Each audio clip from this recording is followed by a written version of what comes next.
నామానికి స్తోత్రం. కూడి వచ్చిన మీ అందరికీ నా నిండు వందనాలండి. ఈ దినము మీ ముందుకు నేను తెచ్చిన అంశం ఏంటంటే రక్తము. యేసయ్య రక్తము గురించి చెప్పాలని వచ్చాను. ఎందుకంటే ఇవన్నీ కూడా మనం లెంట్ దినాలు మొదలు పెడుతూ ఉన్నాము. ఈ లెంట్ దినాల్లో మనం యేసు రక్తాన్ని ఎంతో జ్ఞాపకం చేసుకుంటూ ఉంటాము. కానీ దాని యొక్క విలువ ఏంటి అనేది తెలియాలని నేను ఈ అంశాన్ని తీసుకోవడం జరిగిందనమాట. ఒక ధనవంతుడైన వ్యాపారి ఉన్నాడు. అతని దగ్గర ఎన్నో వెలగల వజ్రాలు ఉన్నాయి, బంగారం ఉంది. అతని ఇంటిలో ఒక దొంగ ప్రవేశించినప్పుడు అతని ప్రాణాన్ని అడిగినప్పుడు అతను ఏమంటాడంటే, నా దగ్గర ఎన్నో బంగారము వెలగల రాళ్ళు ఉన్నాయి, ఎన్నో వజ్రాలు ఉన్నాయి, వాటిని తీసుకొని పో, కానీ నా ప్రాణాన్ని కాపాడు, నీ కత్తితో నా రక్తాన్ని చిందించద్దు అంటాడనమాట.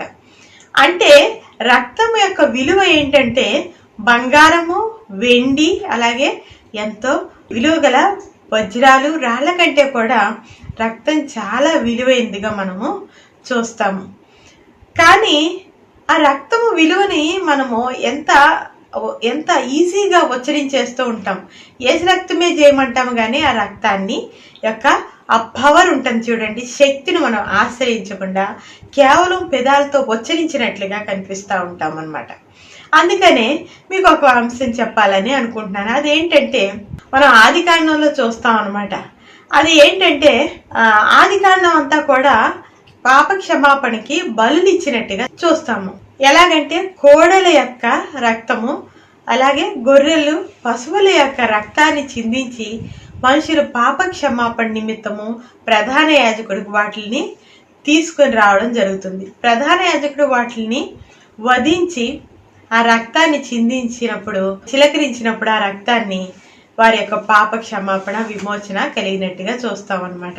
కానీ యేసయ్య రక్తం ఎంత గొప్పదంటే, ఈ కోడలి యొక్క వీటి రక్తంతో మనిషికి పాప క్షమాపణ దొరికినా అదంతా కూడా కేవలము తాత్కాలికమే, కానీ నిజమైన విమోచన దొరకటం లేదని ఈ మనిషికి ఎప్పటికప్పుడు మళ్ళీ ఒక కోడిని రక్తం చిందించడము, పాప క్షమాపణ పొందడము, మరి తిరిగి మళ్ళీ అతను పాపి అయిపోవడం జరుగుతుందని, వెండి బంగారముల చేత కాదు కానీ నిర్దోషమును నిష్కళంకము అయిన అమూల్యమైన యేసు రక్తములో మనం విమోచింపబడినట్లుగా చూస్తామన్నమాట. మనకి పాప విమోచన ఏ జంతువుల యొక్క రక్తంతోనూ పూర్తి విమోచనలోనికి మనం వెళ్ళట్లేదు, కానీ బంగారము కంటే అమూల్యమైన రక్తము చేత మనం విమోచింపబడినట్లుగా చూస్తున్నాం అన్నమాట. అంతేకాకుండానండి, మనము చాలా విషయాల్లో ఈ రక్తాన్ని చాలా సాధారణ విషయంలాగా చూస్తాం. మనము సంస్కారంలో రక్త మాంసాలు తీసుకున్నప్పుడు ఈ రక్తాన్ని ఏమనుకుంటామంటే ఏదో ఒక ద్రాక్ష రసం తాగినట్టుగా తాగేస్తుంటాం, కానీ దాని విలువ తెలుసుకుని మనము తాగమన్నమాట. కానీ అందులో చాలా పవర్ ఉందండి, చాలా శక్తి ఉంది. ఎలాగంటే నువ్వు నమ్మితే, నువ్వు నమ్మకుండా తీసుకుంటే అది నీకు మామూలు విషయమే, కానీ నువ్వు నమ్మి గనక ఈ రక్తంతో నేను శుద్ధీకరించబడతానని నమ్మితే, మొదటి అంశంగా చెప్తున్నాను, మన పాపాలన్నీ క్షమించబడతాయండి. అవి శాశ్వతంగా క్షమించబడతాయి. నీ పాపాలు నేను నా వీపు వెనక తట్టుకి విసిరివేశాను అంటాడు దేవుడు. తూర్పుకి పడమర ఎంత దూరమో అంత దూరంగా నీ పాపాలు నేను విసిరివేశాను అంటాడమ్మ. ఆయనకి జ్ఞాపకం చేసుకోడు. అందుకే 1 యోహాను పత్రిక 1వ అధ్యాయం 7వ వచనంలో చూస్తే యేసు రక్తం మన ప్రతి పాపాన్ని కూడా శుద్ధీకరిస్తుంది అని ఉంటుంది అనమాట. ప్రతి పాపాన్ని, చిన్న పాపమా పెద్ద పాపమా అని కాదు, ప్రతి పాపం, నువ్వు ఎంత పాపివైనా కూడా, ఎంత వ్యభిచారమైనా, ఎంత నరహంతకుడైనా కూడా, ఎంతో మంది రక్షించబడ్డారు. నరహంతకులు రక్షించబడి సువార్త సేవ చేసుకుంటున్నారు. ఎంతో గొప్ప పాపులు ఇప్పుడు పరిశుద్ధీకరించబడి వాళ్ళు సువార్త సేవని చేసుకుంటున్నారు, దేవుని నామాన్ని ప్రకటిస్తారు, వాళ్ళకి విమోచన ఉందని నమ్మారు. అలాగే చూడండి, పాప క్షమాపణ నిమిత్తము అనేకుల కొరకు చిందించబడుతున్న ఇది నిబంధన రక్తం అంట. ఇది మనకి మత్తయి సువార్త 26వ అధ్యాయం 28వ వచనంలో ఉంటుంది అనమాట. ఇది ఒక నిబంధన అనమాట. ఈ నిబంధన ఎలా చేసుకున్నాడంటే దేవుడు, ఇప్పుడు మనం ఒక కాన్ఫరెన్స్కి వెళ్ళామండి. ఆ కాన్ఫరెన్స్లో మనకి మీల్స్కి మనకి ఒక టోకెన్స్ ఇస్తారు వాళ్ళు. మనం డబ్బులు కట్టినప్పుడు వాళ్ళు మనకి టోకెన్స్ ఇస్తారనమాట. ఆ లంచ్ టోకెన్ ఒకవేళ నీకు బాగోలేదు, లంచ్ టోకెన్ నువ్వు తీసుకుని వెళ్ళి ఆహారం తినవు, నీకు ఇష్టం లేదు, అలాంటప్పుడు దాన్ని వృధా చేయడం ఎందుకని నీ ఫ్రెండ్కి ఇస్తాం. నీ ఫ్రెండ్ తీసుకెళ్ళి ఆ లంచ్ టోకెన్ చూపించినప్పుడు అతనికి భోజనం పెట్టడం జరుగుతుంది అనమాట. కానీ మీరు ఒక విషయం అర్థం చేసుకోండి, ఇక్కడ నువ్వు వెళితే భోజనం పెట్టాలా, వాళ్ళు ఆ టోకెన్ చూసి భోజనం పెట్టడం జరుగుతుంది అనమాట. అలాగే నువ్వు వెళితే దేవుడిని శుద్ధీకరించడం కాదు, ఆ రక్తాన్ని, యేసయ్య రక్తాన్ని నమ్ముకొని నన్ను శుద్ధీకరించు అంటే తప్పనిసరిగా దేవుడు నిన్ను పరిశుద్ధపరిచే అవకాశము ఉంటుంది అనమాట. అందుకే నీ స్వనీతి ఏంటంటే మురికి గుడ్డంట, స్వనీతి మురికి గుడ్డంట. చూడండి, హెబ్రీ పత్రిక 9వ అధ్యాయం 22వ వచనంలో చూస్తే రక్తం చిందింపబడకుండా పాప క్షమాపణ కలుగదు అని ఉంటుంది అనమాట. అలాగే అక్కడే 12వ వచనం చూస్తే వీటితో కాక, ఏది కోడెల రక్తంతో కాక తన స్వరక్తంతో పరిశుద్ధ స్థలంలో ఆయన ప్రవేశించాడు అని ఉంటుంది అనమాట. మన స్వనీతి కాదండి, ఆయన రక్తం, పరిశుద్ధ రక్తంతో మన పరిశుద్ధ స్థలంలో ప్రవేశించే అవకాశము ఉంటుంది అనమాట. అందుకే 9వ అధ్యాయంలోనే 14వ వచనంలో చూస్తే క్రీస్తు యొక్క రక్తం నిర్జీవ క్రియలు విడిచి జీవము గల దేవుని శుద్ధీకరించుటకు మీ మనస్సాక్షిని ఎంతో ఎక్కువగా శుద్ధి చేస్తుంది అని చెప్తారనమాట. అందుకని మనం యేసు రక్తాన్ని బాగా నమ్మాలండి. ఎంత నమ్మాలంటే మన పాపాలన్నీ శుద్ధీకరిస్తాడు అని నమ్మాలన్నమాట. మనం ఆదికాండం 9వ అధ్యాయం 1వ వచనంలో చూస్తే అక్కడ మనకి 9వ అధ్యాయంలో ఒక సంభవం ఉంటుంది. అదేంటంటే హెబెలు, కయీను అని ఇద్దరు అన్నదమ్ములు. వారిలో హెబెలు మంచి అర్పణ దేవుడికి తీసుకొస్తాడు, కయీను అర్పణ దేవుడు అంగీకరించడు. అందుకని కయీనికి అసూయ వచ్చి హెబెలు తన తమ్ముడిని ఆయన చంపేయడం జరుగుతుంది. ఎప్పుడైతే చంపేశాడో ఈ భూమి మీద లేకుండా నా విరోధి అయిన, తన విరోధి అనుకున్నాడు కదా హెబెల్ని, నేను సంహరించేశాను, నాకు భూమి మీద ఇంక నాకు విరోధులే లేరు అనుకుంటాడు అనమాట. అంటే మంచివాడే అయినా కూడా తను అలా శత్రువుగా భావించాడు కాబట్టి నాకు విరోధులు లేరు అనుకుంటూ సంతోషించడం జరుగుతుంది. అప్పుడు దేవుడు అతన్ని అడుగుతాడు. ఏమడుగుతాడంటే నీ తమ్ముడైన హెబెలు ఏడి అని అడుగుతారనమాట. అడిగినప్పుడు నాకు తెలియదు అని తను, నేనేమన్నా కాపలాదారునా అని గర్వంగా సమాధానం చెప్పడం జరుగుతుంది. అప్పుడు దేవుడు ఏమంటాడంటే హెబెలు యొక్క రక్తము భూమిలో నుంచి నాకు మొరపెడుతుంది అంటాడనమాట. అంటే కయీను ఏమనుకున్నాడు, భూమి మీద లేకుండా ఇతను నేను తీసి పారేసాను అనుకున్నాడు, కానీ భూమిలో ఉన్న రక్తం ఉందే అది మొరపెడుతుందంట. రక్తానికి ఎంత శక్తి ఉందో చూడండి. కయీన్ని దేవుడు శపిస్తాడు, ఆ రక్తం నన్ను మొరపెడుతుంది కాబట్టి నేను ప్రతీకారంగా నిన్ను శపిస్తున్నాను, ఇక్కడ లేకుండా నువ్వు వెళ్ళిపో అని చెప్పేసి దేశ దిమ్మల్ని చేసి పడేయడం జరుగుతుంది. అంటే రక్తానికి ఎంత శక్తి ఉంటుంది. ఒక మనిషి రక్తానికే అది మూలిగి దేవుని తీసుకొచ్చి తన యొక్క రక్తానికి బదులుని ఆశించిందంటే మరి పరమ పరిశుద్ధుడైన యేసు ప్రభు రక్తం ఎంత గొప్పదండి. దాన్ని ఎంతో సాధారణంగా తీసుకోవద్దు మీరు. అది ఏదో మీరు రక్త మాంసాలు సంస్కారం అప్పుడు భుజించేటప్పుడు అది సాధారణ రక్తంగా మీరు అనుకోవద్దు. చాలా పవర్ ఉంటుందండి, చాలా శక్తి ఉంటుంది.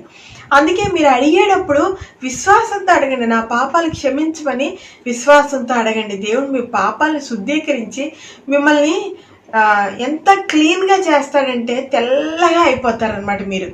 అందుకనే ప్రకటన గ్రంథంలో కూడా ఉంటుంది కదా, తన వస్త్రాలు ఉతుకుకొనివాడు ధన్యుడు. యేసు రక్తంలో తన వస్త్రాలను ఉతుకుకొనివాడు ధన్యుడు. అంటే నలుపుగా ఉన్న వస్త్రాలను తెల్లగా చేసుకునేవాడు ధన్యుడు అని ఉంటుందంట ప్రకటన గ్రంథంలో. మీరు చిన్న దోమలను చూసారండి, దోమ ఎప్పుడు కూడా నలుపు రంగును ఆశ్రయిస్తుంది. నాకు చాలా ఆశ్చర్యంగా ఉంటుంది, ఇంత చిన్న దోమకి నలుపు రంగులో ఉంటే నేను బ్రతికిపోతాను, తెలుపులోకి వచ్చేస్తే నేను చనిపోతాను అని తెలిసి అది నలుపును అంటి పెట్టుకుని అది ఆశ్రయించుకుని ఉంటుంది. ఈ చిన్న దోమకి ఇంత జ్ఞానం ఉందే, కానీ మనిషికి ఎందుకు జ్ఞానం లేదు? నేను తెలుపుగా నా వస్త్రాలు మలినమైపోయి నేను నల్లటి వస్త్రాలు నేను ఉతుక్కొని తెల్లగా చేసుకుంటేనే పరలోకానికి వెళ్తాను, కానీ ఈ విధంగా నేను మలిన వస్త్రాలతో ఉంటే నలుపులో నేను దేవుణ్ణి సమీపించలేను. నా వస్త్రాలను ఉతుక్కోవాల్సిన అవసరం ఉందని మనిషి ఎందుకు ఆలోచించట్లేదు అని నేను అనుకుంటూ ఉంటానన్నమాట.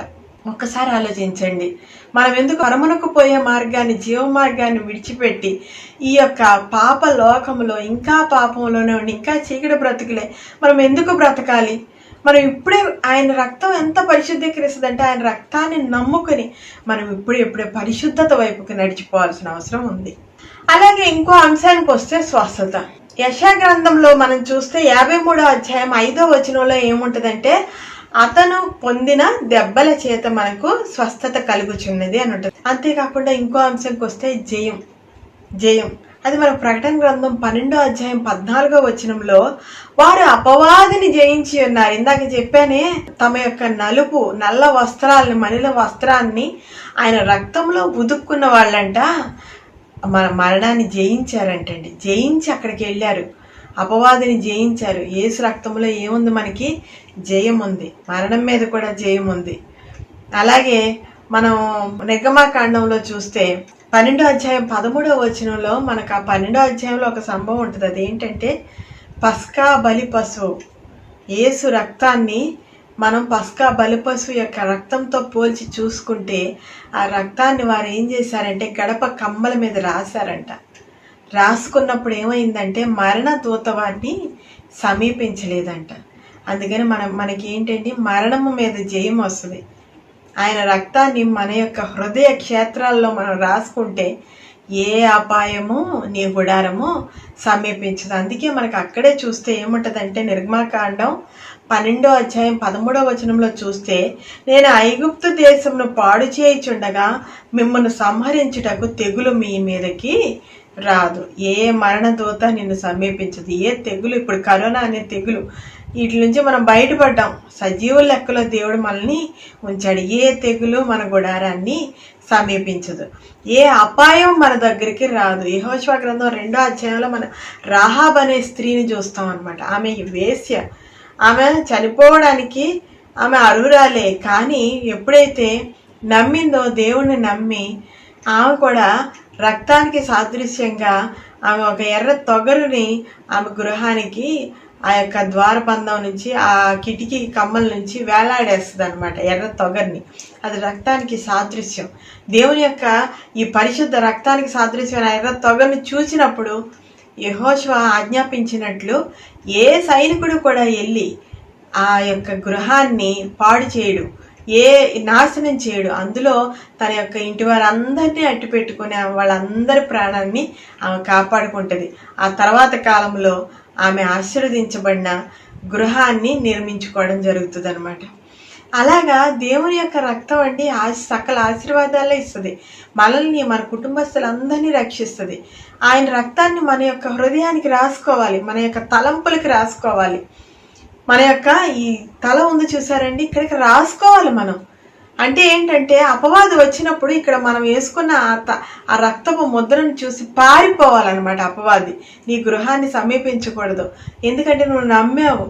ఈ రక్తపు కంచె, మన పిల్లల చుట్టూ రక్తపు కంచెని ఉంచుకోవాలండి. ప్రార్థనలో మన రక్తపు కంచెని కట్టాలి. ఈ రక్తపు కంచెని చూస్తే భయపడి సాతాను పారిపోతాడు.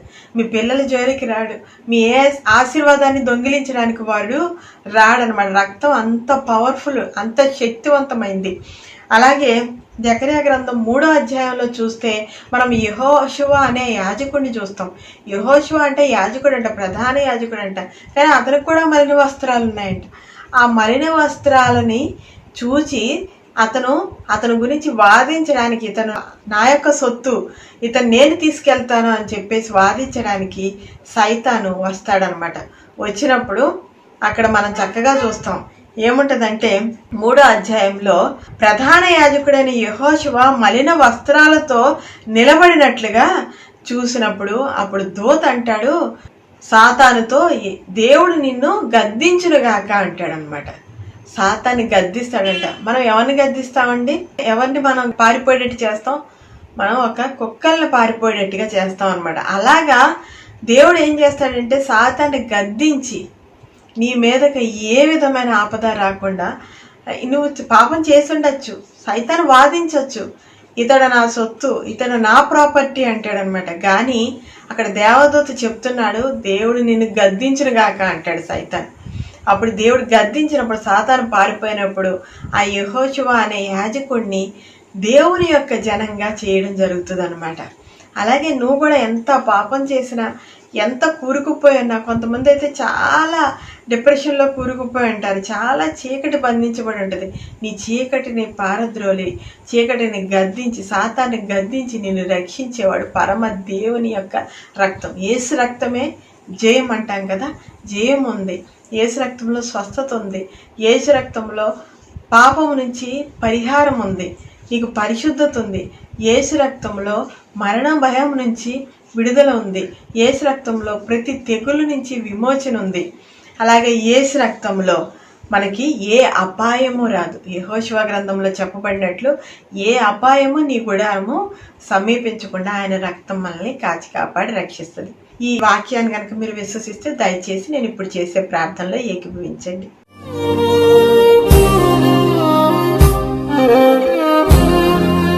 యేసయ్యా, గొప్ప దేవ, గల దేవ, నీకే వందనాలు, స్తోత్రములు తండ్రి. దేవా, బిడ్డలు ఎంతో మంది నీ రక్తాన్ని నమ్ముకుని తండ్రి నీ ముందు కూడి ఉన్నారు ప్రభా తండ్రి. ఎంతో మంది అస్వస్థులై ఉన్నారు, గాయాలతో ఉన్నారు, దెబ్బలతో ఉన్నారు, క్యాన్సర్ రోగాలతో ఉన్నారు ప్రభా తండ్రి. యేసయ్య, ఈ కరోనా రోగంతో ఉన్నారు ప్రభా. ఎన్నో తెగుళ్ళతో తండ్రి వ్యాపించబడి ఉన్నారు తండ్రి. వారి శరీరము అయా తండ్రి పాప రోగంతో మలినమైపోయి ఉన్నారు ప్రభా. కన్న తండ్రి అపాయంలో ఉన్నారు, బాధల్లో ఉన్నారు, భయంలో ఉన్నారు, బెంగలో ఉన్నారు ప్రభా. కన్న తండ్రి బిడ్డలందరినీ నీ దయగల హస్తాలకి తెచ్చేస్తున్నాను ప్రభా. నీ రక్తము యొక్క అయా తండ్రి ఆ ప్రొటెక్షన్ కిందకి అయా అందరి రక్తపు కంచె లోపలికి అందరినీ తీసుకొచ్చేస్తున్నాను ప్రభా. కన్న తండ్రి ఇప్పుడే అందరినీ తాకండి, అందరినీ దర్శించండి ప్రభా తండ్రి. వారి గృహాల్లో అయా తండ్రి ఏమున్నా కూడా, ఏ బాధ ఉన్నా నాకైతే తెలియదు కానీ ప్రతి బాధని తీసివేయండి. ప్రతి కీడు నుంచి అయా తండ్రి వారికి విమోచన దయచేయండి. ప్రతి అపాయము, ఏ అపాయము నీ గుడారము సమీపించదనే వాగ్దానము, వారికి యేసు ప్రభు రక్తంలో జయముందనే వాగ్దానము అయా తండ్రి అన్ని స్వతంత్రించుకోవాలి బిడ్డలు ప్రభా తండ్రి. ఏ అపాయానికి గురి కాకూడదు ప్రభా. ఇప్పుడే తండ్రి సాతాన్ని గద్దించి తోలివేయండి తండ్రి. ఆ గృహాల చుట్టూ నీ కంచి కాపుతలేయండి, నీ రక్తపు కంచినేయండి అయా. సాతాను చిన్న బిడ్డల్ని తండ్రి వారి ప్రవర్తనని, అలాగే వారి పిల్లల ప్రవర్తనని దొంగిలిస్తుంటే అయా యవనస్తుల యొక్క ప్రవర్తనని తండ్రి దేవ శాసిస్తుంటే ఇప్పుడే నీ రక్తాన్ని తండ్రి దేవ బిడ్డల మీద ప్రోక్షిస్తున్నాను ప్రభా తండ్రి. అయా ఇప్పుడే తండ్రి సాతాను వెళ్ళిపోవాలి, సాతాను దూతలు వెళ్ళిపోవాలి, వారి గృహాన్ని విడిచి వెళ్ళిపోవాలి తండ్రి. ఆ గృహాలకి తండ్రి దేవ అయా ఏ శాపంతో వాళ్ళు కట్టబడి ఉన్నారు ఆ శాపాలు తొలగించండి, బంధకాలు తొలగించండి అయా. అపవాదిని వెళ్ళబట్టి ప్రభా ఆ గృహాల్లో అయా శాంతి సమాధానము దయచేయమని ప్రభా, విజయాన్ని దయచేయమని అయా తండ్రి. ఇప్పుడే బిడ్డలందరినీ నీ దయగల హస్తాలకు అప్పచెప్తూ యేసయ్య అతి పుణ్య నామంలో దీనంగా అడిగి వేడుకొంచున్నాను తండ్రి. ఆమేన్. ఈ వాక్యంతో కనుక మీరు ఆశీర్వదించబడినట్లయితే దయచేసి ఈ క్రింద ఉన్న నెంబర్కి ఫోన్ చేసి మీ ప్రార్థన విజ్ఞాపనలు అడగండి. అలాగే మీ ఆశీర్వాదాలు మాకు తెలియజేయండి. అనేక మంది గురించి ప్రార్థిస్తున్నాం, అనేక ప్రార్థన విజ్ఞాపనలు వస్తున్నాయి. మీకు జరిగిన ప్రతి ఒక్క మేలుని మాతో పంచుకోండి. మేము కూడా ఎంతో సంతోషించి దేవుణ్ణి స్తుతిస్తాము. అంతేకాకుండా శాంతి ఒడుగు అనే ఛానల్ ఉంది, యూట్యూబ్ ఛానల్. దయచేసి దాన్ని సబ్స్క్రైబ్ చేయండి. ఎందుకంటే అనేకులకి వాక్యాన్ని మనము పంచిన వాళ్ళం అవుతాము. ఎప్పుడైతే మీరు సబ్స్క్రిప్షన్స్ చేస్తారో అదంతా ఫ్రీ అండి. దాని ఊరికి ఒక బటన్ నొక్కితే సరిపోతుంది. మీరు చేసే సబ్స్క్రిప్షన్స్ వల్ల అనేకులకి ఇంటర్నెట్లో ఈ వాక్యం ప్రచురించబడుతుంది. అంతేకాకుండా ఇప్పుడు రాబోయే ఆరాధన కీర్తన నా కూతురు శృతి పాడి ఉండగా దయచేసి దాంట్లో కూడా ఏకీభవించి దేవుణ్ణి ఘనపరచండి. అంతేకాకుండా మరి ఒక్కసారి మిమ్మల్ని ఇదే ఛానల్లో ఇదే సమయంలో మిమ్మల్ని చూసే పర్యంతము కూడా దేవుని యొక్క మహాకృప మీ అందరి కుటుంబాలకి కంచి కాపుదలేసి రక్షించి కరుణించి కాపాడి దీవించునుగాక. ఆమేన్.